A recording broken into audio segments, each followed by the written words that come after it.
Mes meilleures salutations, chers messieurs et madame, jeunes hommes et jeunes filles, en ce 16 juin 2024. L'une des raisons pour lesquelles certaines personnalités de grande influence en Afrique n'ont pas offert leur médiation pour rechercher activement une solution à la crise au Cameroun vient du fait qu'il existe de nombreuses fractions et qu'elles ne savent pas vers laquelle se tourner. Le gouvernement camerounais fait également état d'un tel fait, comme s'il lui manquait les éléments nécessaires pour identifier les bonnes personnes avec lesquelles travailler. En fait, il le connaît, mais ne veut pas le faire. Au nombre de nombreuses réalités que cette guerre de près de 8 ans a prouvé aux observateurs attentifs, il y a le manque de respect flagrant des Camerounais méridionaux ou des Amazoniens ou des Camerounais de l'Ouest ou des anglophones à tous les niveaux par l'administration de Yaoundé, et il en est de même des autres francophones qui aspirent à jouer un rôle dans la direction des affaires de la République du Cameroun un jour. Cette guerre aurait pu être évitée si l'administration n'y avait pas vu une occasion d'écraser ou de dissoudre par la force les 2 cubes de sucre et d'achever son objectif d'assimilation du peuple du Southern Cameroun. Les garçons dans les buissons ont tenu le fort pour tous ceux dont l'origine est de l'ouest du Mongo. Tant d'âmes innocents ont été perdus des 2 côtés.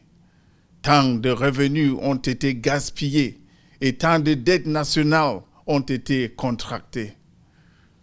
Nous aurions pu éviter cette guerre, mais nous ne l'avons pas fait.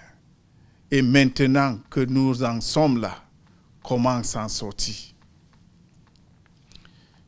Chers Camerounais et Camerounaises, pour ce qui me concerne, je réponds à l'appel de devoir, non pas par ma force ou mon pouvoir, mais à son esprit. Je ne fais mienne cette obligation de me mettre activement au service de cette cause pour rivaliser avec qui que ce soit. Je ne fais mienne cette obligation pour prendre la place ou la part de marché de qui que ce soit. Je ne fais mienne cette obligation pour présenter une alternative. Je viens avec une carte d'invitation qui porte votre nom. Vous qui vous souciez des moyens de subsistance des démunis, tout comme vous vous souciez de la sécurité et de la tranquillité des nantis. Vous qui vous souciez de l'éducation des enfants des pauvres, qui n'ont pas les moyens de quitter les maisons pour aller à l'école dans les régions où le conflit est moins grave. Vous qui voudriez vous assurer que vos proches se sentent chez eux dans leur pays. Vous qui voudriez pour voyager librement partout au Cameroun sans avoir l'impression que quelqu'un vous regarde et vous traite comme un ennemi dans la maison. Je viens avec cette carte d'invitation qui porte le nom de tous ceux qui appellent le Nord-Ouest et le Sud-Ouest la maison de leurs parents, grands-parents et arrière-grands-parents. J'invite toutes les personnes déplacées, tous les réfugiés et tous les membres de la diaspora à accepter cette carte d'invitation et à faire cette obligation de se mettre activement au service de cette cause, tout en permettant à l'idéologie qui soutient l'attentif de vous servir de guide dans les autres engagements dans lesquels vous impliquez. J'invite les Camerounais de l'Est qui veulent prendre part à ce voyage de réconciliation et d'égalité à se joindre à nous. Que cette carte d'invitation vous rappelle qu'il y a une place pour chacun dans ce voyage. Que cette carte d'invitation vous rappelle que ce n'est qu'un étudiant activement en discutant et en diffusant notre histoire que les Camerounais de l'Est comprendront d'où nous venons. Notre histoire est ce qu'elle est. Et nous ne pouvons pas l'ignorer parce que nous voulons plaire à qui que ce soit dans l'administration de Yaoundé. Nous devons cesser d'être complices de mensonges qui conduisent à ce degré d'apathie que les Camerounais de l'Ouest ont subi de la part d'une grande majorité des Camerounais de l'Est, en particulier les élites au cours de 7 à 8 dernières années. Je m'appelle Kwame Moukon, fils d'Abbé Moukon, et je viens vous soumettre cette proposition qui vise à trouver une voie de sortie. Si vous le connaissez, M. Abbé Moukon, sous le nom de prisonnier non coupable de crime, je veux que vous sachiez que je comprends la douleur des prisonniers de conscience et les défis auxquels leurs familles sont confrontées. Il ne manque pas de telles personnes parmi nous. Si vous le connaissez en tant que militant des droits de l'homme, sachez que je ne recule jamais lorsqu'il s'agit de défendre les droits de chaque être humain. Vous le connaissez peut-être comme le père du multipartisme dans le Cameroun aujourd'hui. Et je veux que vous sachiez que je comprends qu'il y a un temps pour se battre comme un seul homme et un temps pour poursuivre une politique partisane. Vous le connaissez peut-être comme quelqu'un qui est resté fidèle au sort de son peuple jusqu'à la fin. Et je veux que vous compreniez que le même esprit vit en moi. Lors de ces obsèques, un père de la nation, membre du comité central du RDPC, dont je voudrais bien taire le nom car je n'ai pas obtenu l'autorisation de sa famille pour le faire, m'a appelé sur le côté et m'a dit qu'il assistait aux obsèques du père du Cameroun. Je n'ai pas pu cacher ma surprise et ce n'était pas le bon endroit ni le bon moment pour lui demander de s'expliquer. Mais ce qui me est venu à l'esprit, c'est sa joute avec Pa Jongou Foncha dans les couloirs de l'ONU et comment Ata Fonfongum Gojidinka est venu à la rescousse et a stoppé l'escalade. La dispute était qu'au fait qu'on avait demandé à Pa Foncha de donner une date pour l'indépendance du Southern Cameroon et qu'il avait répondu qu'il avait besoin de plus de temps sans préciser quand. Les Britanniques avaient trompé Pa Foncha pour qu'il réponde de cette manière avant de se retourner et de l'utiliser contre le peuple du Southern Cameroun. C'est dit à quel point le peuple, la culture et le système qu'on le peut tenir en haute estime sont prêts à s'abaisser pour obtenir ce qui profitera à leur nation. C'est William Clay qui a dit, c'est tout un jeu, la politique. Il n'y a pas des ennemis permanents, ni d'amis permanents, seulement des intérêts permanents.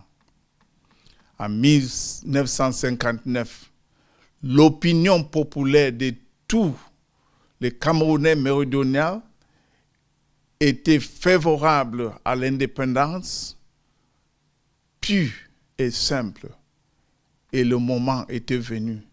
Cette option populaire a été retirée du bulletin de vote du plébiscite et les Camerounais méridionaux se sont retrouvés avec l'option d'obtenir l'indépendance, puis de rejoindre soit la République fédérale du Nigeria, soit la République du Cameroun.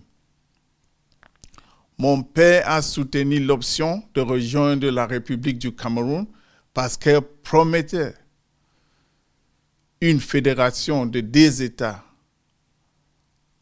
avec un statut égal. La fédération promettait que le peuple de la République du Southern Cameroun maintiendrait le système de common law qui lui repose sur la présomption d'innocence.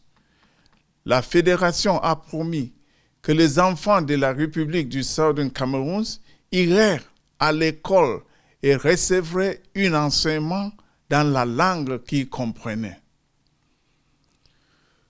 Nous sommes dans ce bourbier politique aujourd'hui parce que l'administration de Yaoundé a pensé qu'elle pouvait, d'un trait de plume, nous forcer à abandonner notre système juridique.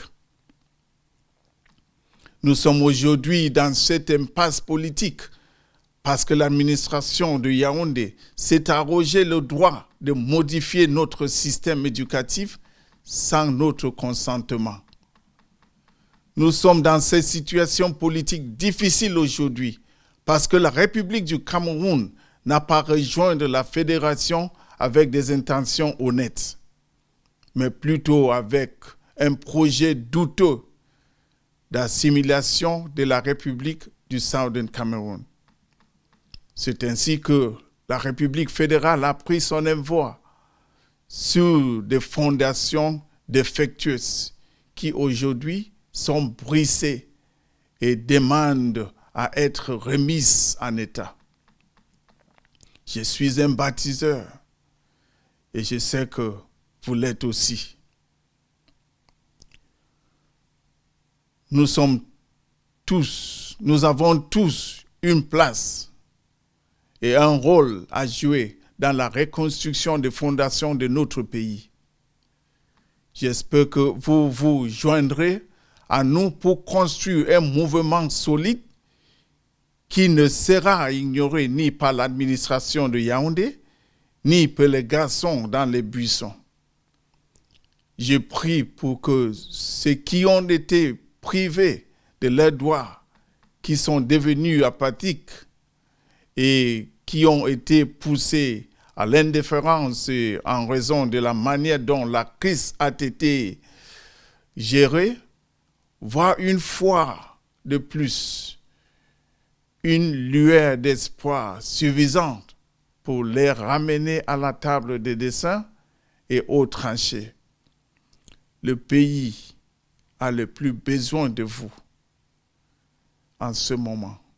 Alors, s'il vous plaît, soyez aux côtés de votre peuple et pris en compte. Nous appelons tous les Camerounais qui souhaitent voir la fin de cette guerre insensée à se joindre à nous afin que nous puissions ensemble construire un mouvement très solide pour superviser la réconciliation et l'égalité dans la République fédérale du Cameroun. Le pays a besoin de vous. Alors ne restez pas sur la touche. Nous vaincrons. Que Dieu bénisse le Cameroun de l'Est, que Dieu bénisse le Cameroun de l'Ouest, que Dieu bénisse la République fédérale du Cameroun. Merci.